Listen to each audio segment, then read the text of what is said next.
In the summer of 1929, a road construction crew grading a new highway embankment along the eastern shore of Lake Michigan in Muskegon County, Michigan, cut through a buried midden layer and turned up worked copper implements alongside something that no one on the crew had a framework for identifying. The copper was familiar. Lake Superior copper had been a known feature of the region's pre-contact archaeology since the mid-19th century. And the objects the crew turned up matched the morphology of copper tools documented from dozens of other sites across the Great Lakes region. What they also turned up, in the same layer, approximately 2 feet below the surface of the embankment cut, was a quantity of iron slag, not meteoric iron, not incidental contamination from the road machinery. Slag, the vitrified waste product of a smelting process, the byproduct that is produced when iron ore is reduced in a furnace at temperatures above 1100 degrees Celsius, and the impurities separate from the metal and are drawn off. Slag is not a natural formation. It does not occur in geological deposits. It is made, specifically, by a smelting operation. And finding it in a stratified archaeological context below 2 feet of undisturbed sediment meant that what produced it was not recent. The construction foreman called the county called the State Museum in Lansing, and a field team from the Michigan Historical Museum arrived within the week. The field team's report, filed in October 1929, is 13 pages long. It described the slag deposits as covering an area of approximately 40 square feet in the embankment cut face, with the material distributed through a discrete cultural layer that the team's geologist estimated had been laid down somewhere between 800 and 2,000 years before the present. The slag quantity was not trivial. The team collected nearly 18 pounds of it from the exposed section, and noted in their report that the embankment cut had exposed only a cross-section of the deposit.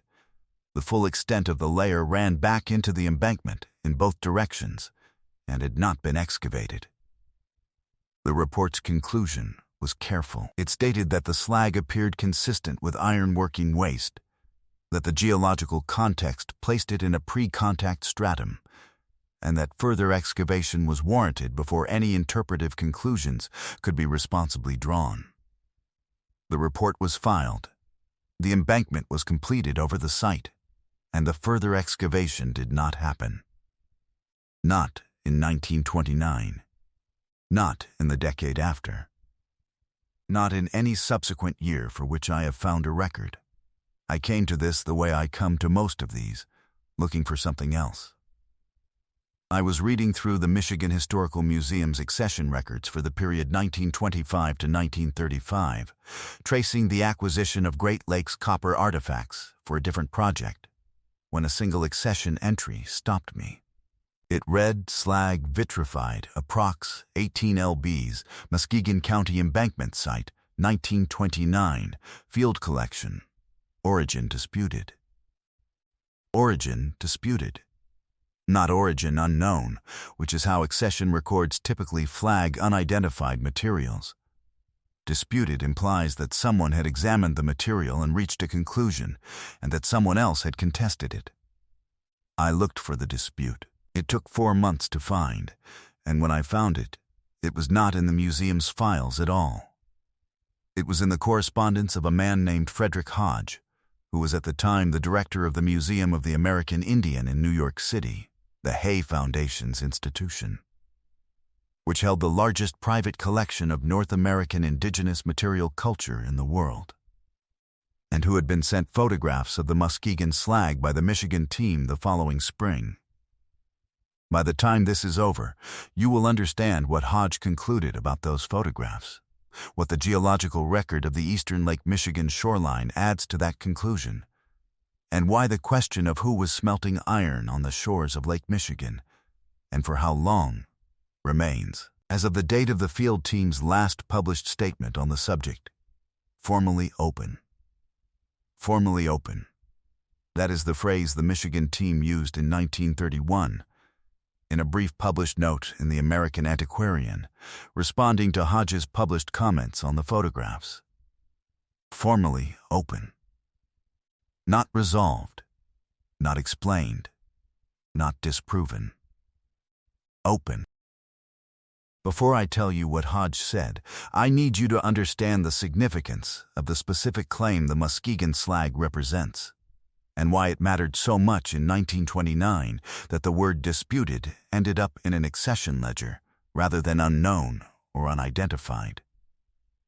The standard historical account of iron smelting in North America holds that the technology arrived with European contact, that indigenous North American metalworking, which was sophisticated and extensive particularly in the Great Lakes region, was cold working of native copper rather than smelting, and that the production of iron through high-temperature ore reduction did not exist on this continent before Europeans brought it. This is not a fringe position. It is the consensus of a century and a half of archaeological work, and it is supported by substantial evidence across hundreds of documented sites. The absence of iron slag in pre-contact North American archaeological contexts has been one of the consistent findings of that work, and the presence of slag in a pre-contact context would not be a minor anomaly requiring a footnote. It would be a fundamental reordering of what we think we know about the technological history of the continent.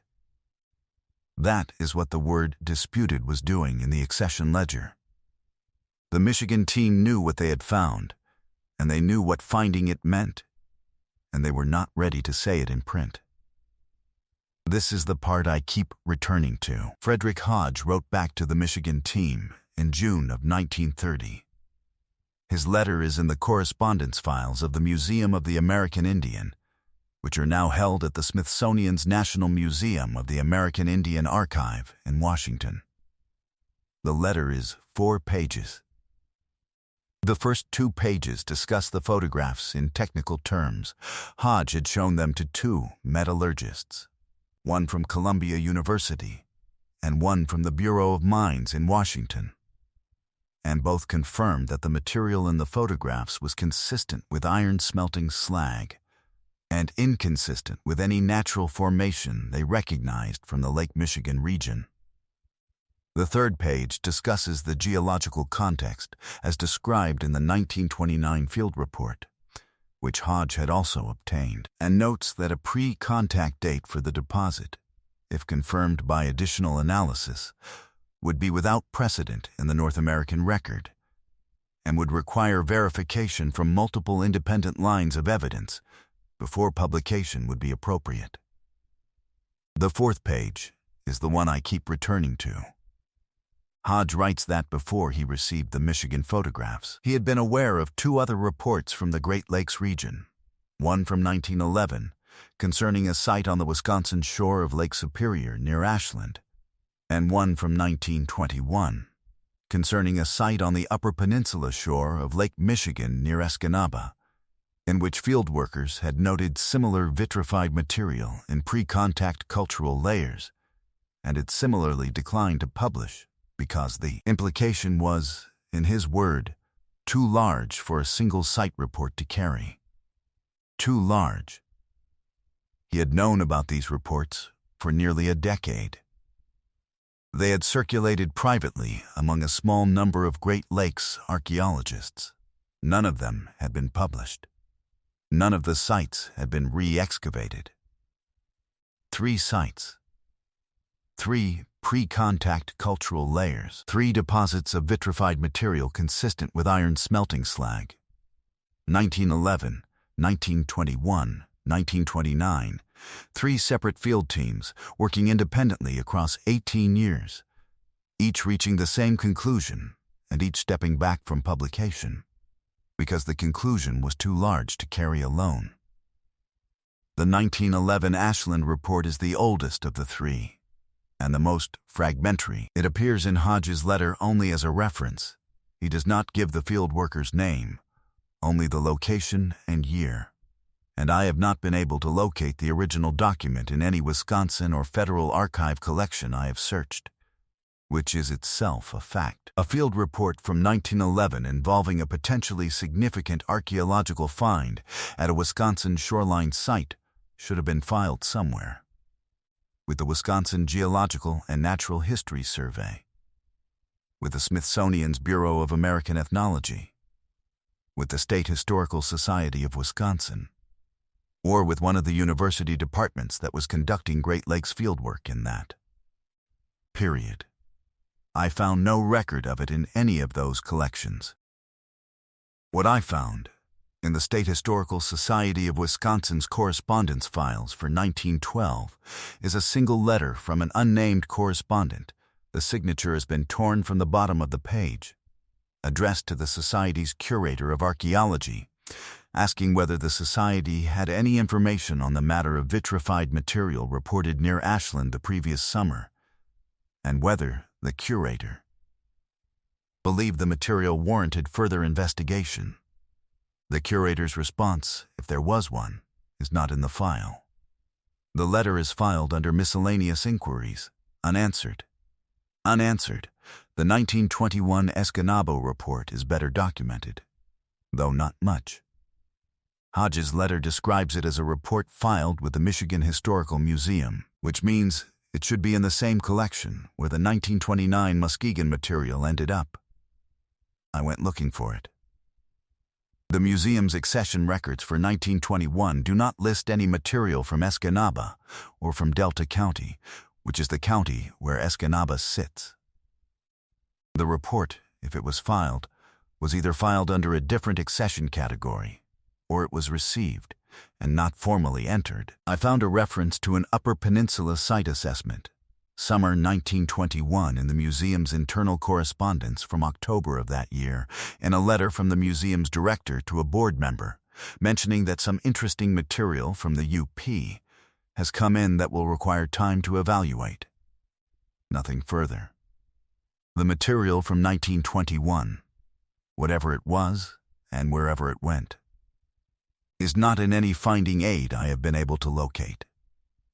What I have, then, is this: a 1929 slag deposit with 18 pounds of physical material in a museum storage room, a 1921 site assessment that disappeared into an institutional gap, and a 1911 report that circulated privately among Great Lakes archaeologists for nearly 2 decades without ever entering any published record, described in a private letter 20 years after the fact by the one person who seems to have taken it seriously. The pattern is not 3 strong points of evidence. It is 1 strong point and 2 ghosts. And the ghosts matter because their absence from the archival record is itself information.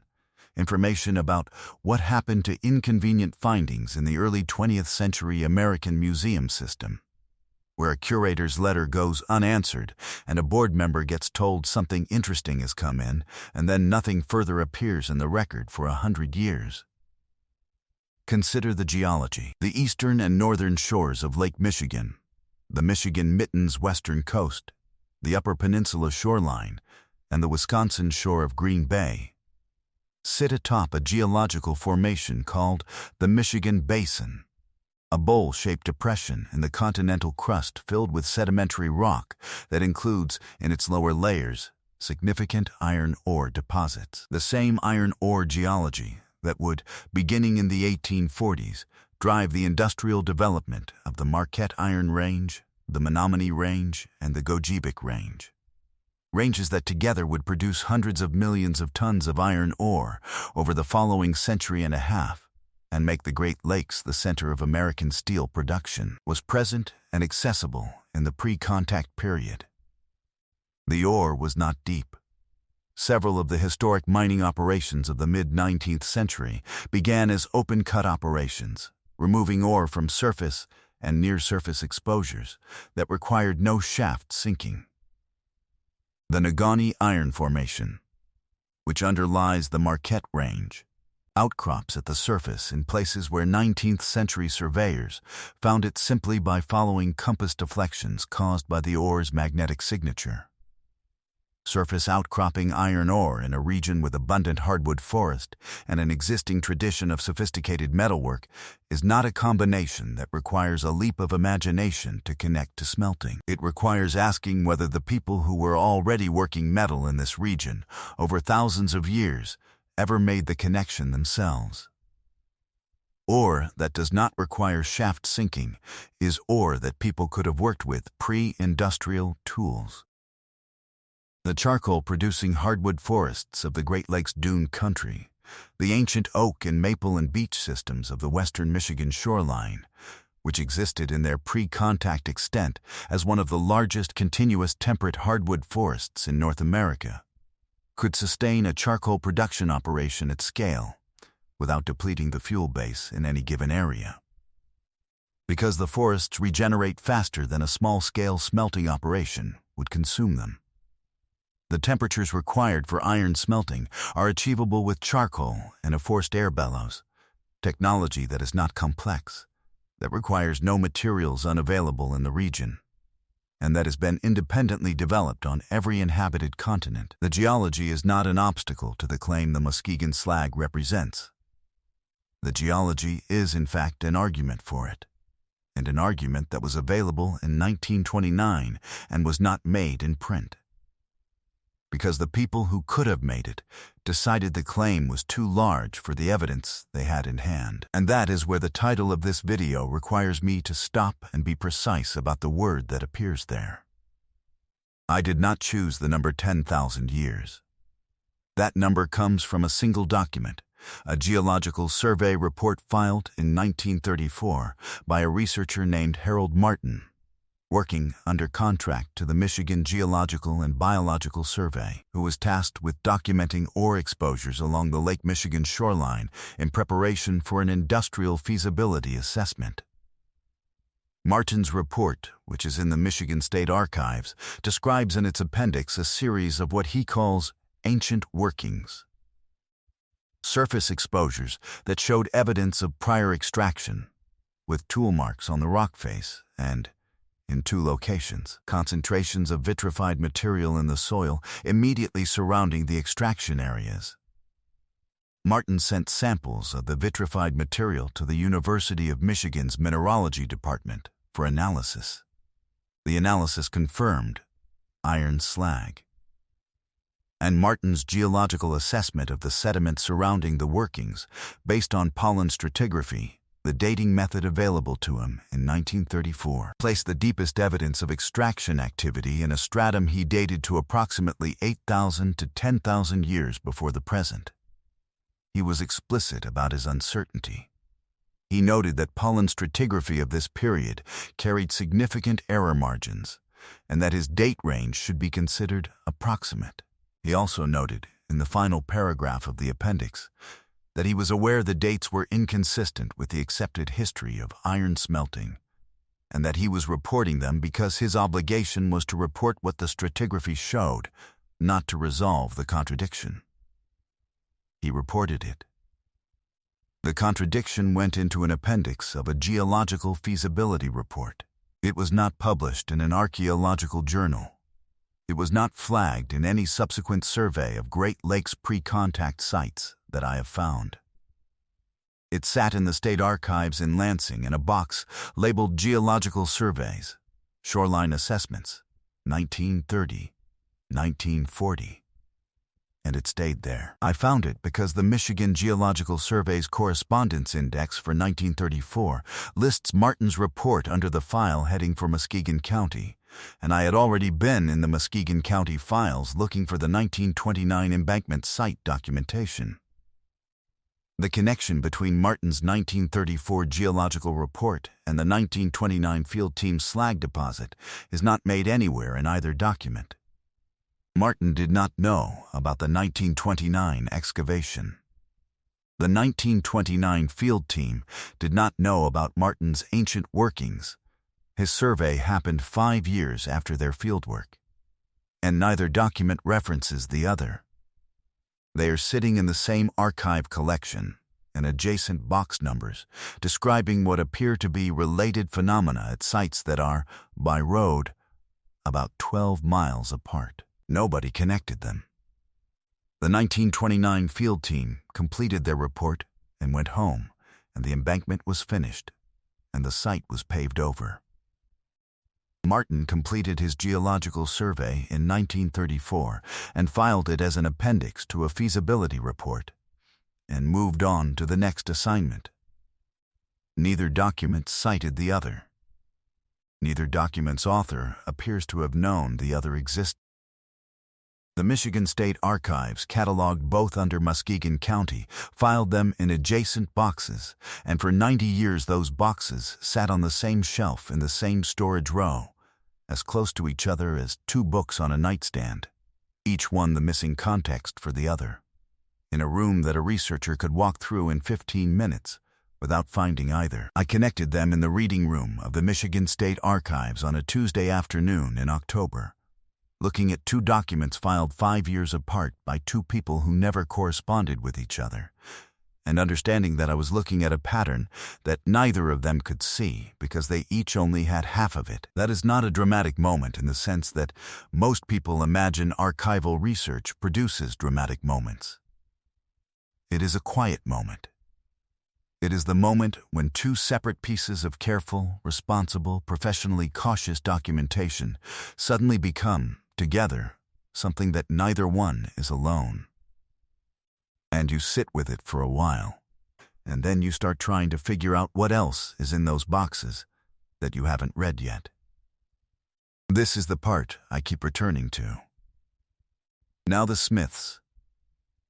The title promises you a vanishing, and the vanishing is real, and it is the part that is hardest to account for. If there was iron smelting on the Lake Michigan shore, if the slag deposits and the ancient workings and Harold Martin's pollen stratigraphy are telling the truth about what happened in this region over a span of several thousand years, then the people who did it left no descendants who carry the tradition forward. The Great Lakes tribes whose material culture is documented in the historical record from European contact onward, the Ojibwe, the Potawatomi, the Menominee, the Ottawa, the Odawa, were sophisticated metalworkers in copper, but not in smelted iron. Their copper working is documented and well understood. Cold hammering, annealing, the production of tools and ornaments from native copper nuggets that required no smelting because native copper is already in metallic form. The leap from cold working of native copper to hot reduction of iron ore is not a small technological step. It requires a different understanding of ore, a different furnace technology, a sustained fuel supply, and accumulated knowledge that takes generations to develop and maintain. If that knowledge existed in the Great Lakes region for thousands of years and then stopped existing, something ended it. The knowledge did not simply drift away. Knowledge of that kind, practical, embodied, economically valuable, the kind that feeds and defends a community, does not evaporate. It is transmitted, or it is interrupted. And if it was interrupted, the interruption was significant enough to break a tradition that had, by Martin's dating, been running for as long as 8 to 10 millennia. The copper culture of the Great Lakes, the archaeological complex that documents intensive copper working across the northern Great Lakes from approximately 5000 BC to roughly 1500 BC, ended without obvious explanation. It is one of the most remarkable technological traditions in the pre-contact Western Hemisphere. A continuous metalworking culture sustained across more than 3,000 years, producing hundreds of thousands of copper implements, projectile points, axes, fishhooks, needles, ornaments from native copper extracted at mines on the Keweenaw Peninsula and Isle Royale that were worked to depths of 20 feet and more, using stone mauls and fire-quenching techniques that show a sophisticated understanding of the material being worked. At its peak, the Old Copper Complex, as archaeologists have named the later phases of this tradition, distributed finished copper objects across a trade network spanning most of the eastern half of the continent. And then, between roughly 1500 BC and 1000 BC, It contracted and eventually ceased. The mines were abandoned. The distinctive tool forms disappeared from the archaeological record. The trade network dissolved. The population did not disappear. The Great Lakes continued to be densely inhabited, but the metalworking tradition that had defined regional culture for 3 millennia simply stopped being practiced at the scale and sophistication that had characterized it. Nobody has explained this satisfactorily. Climate change has been proposed. Population disruption has been proposed. Competition from different exchange networks bringing alternative prestige goods from the South has been proposed. None of these explanations is fully convincing when you look at the detail of the archaeological record. The mines were not exhausted. There is still native copper in the Kawino. The population did not collapse in any way the paleodemographic evidence reveals. The tradition ended, and the ending is not well understood. What I cannot answer, and what the documents I have found do not answer, is whether there is any relationship between that ending and whatever began producing iron slag on the Lake Michigan shoreline at some point in the millennium that followed. Whether the shift from cold-working copper to hot-reducing iron ore represents a technological development within a related population, or whether it represents a completely different group arriving in the region, or whether the two traditions overlapped in time and coexisted. These are questions that the 18 pounds of slag in a Lansing Museum storage room and the ancient workings in Herald. Martin's 1934 Geological Survey Appendix are physically capable of helping to answer, if the right analysis is ever applied to them. What I can say is that the documentary record of the region shows a tradition of anomalous metallurgical evidence, spanning sites from Ashland to Escanaba to Muskegon, from field reports filed in 1911 to geological surveys filed in 1934, that accumulated across 23 years without ever triggering the sustained investigation that would have allowed it to be confirmed or definitively disproven. Not because the individual researchers were incurious, because each concluded the implication was too large for a single site report to carry. The reports stayed individual. The pattern they formed together stayed invisible. And the tradition, whatever it was, whoever carried it, however long it ran, stayed in the category of things that are too large to say. The slag from the Muskegon embankment site, all 18 pounds of it, was accessioned by the Michigan Historical Museum in 1929 and is listed in their collections database today. I requested information about its current location. The collection staff told me it was in storage, cataloged but not on display, and that no analysis beyond the 1930 photographic consultation had been performed on the material in the museum's custody. Nearly a century in a drawer. The ancient workings Martin documented are on the Lake Michigan shoreline. The shoreline is still there. The ore is still in the ground around those workings, and the question of who reduced it, and how, and for how long, is still formally open, in the exact phrase the Michigan team used in 1931. Not resolved, not explained, not disproven.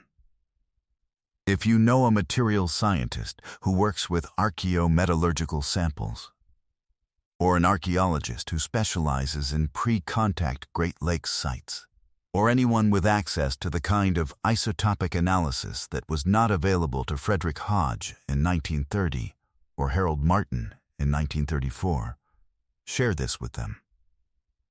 The slag is in a museum storage room in Lansing. The archive documents are in adjacent boxes in the state archives. The analysis that could answer the question has never been done. That is not a mystery we cannot solve. That is a mystery we have not tried to solve, because the people who first found the evidence decided the question was too large to carry alone, and no one who came after them thought to pick it up together. What we lost in the accumulated caution of 100 years of careful deferrals, is a clean answer to a question about who we share this continent's deep history with. The Smiths who produced that slag, if the stratigraphy is right, if the dates hold under modern analysis, if the tradition was as old and as sustained as Martin's geological work suggests, worked iron on the shore of Lake Michigan across a span of time that makes every European history of this continent look brief. They left slag. They left tool marks on ore exposures in the dune country of the Upper Peninsula. They did not leave a name we know, or a successor tradition we can trace, or a story that survived into any record we have yet found. They left the byproducts of a process, and then they stopped, and we have been walking past the evidence for 100 years, calling it disputed and setting it in a drawer and moving on. That is not what the evidence deserves. That is not what they deserve. And it is not, I think, what we deserve either. A continent whose full human history we have not yet had the patience to ask for.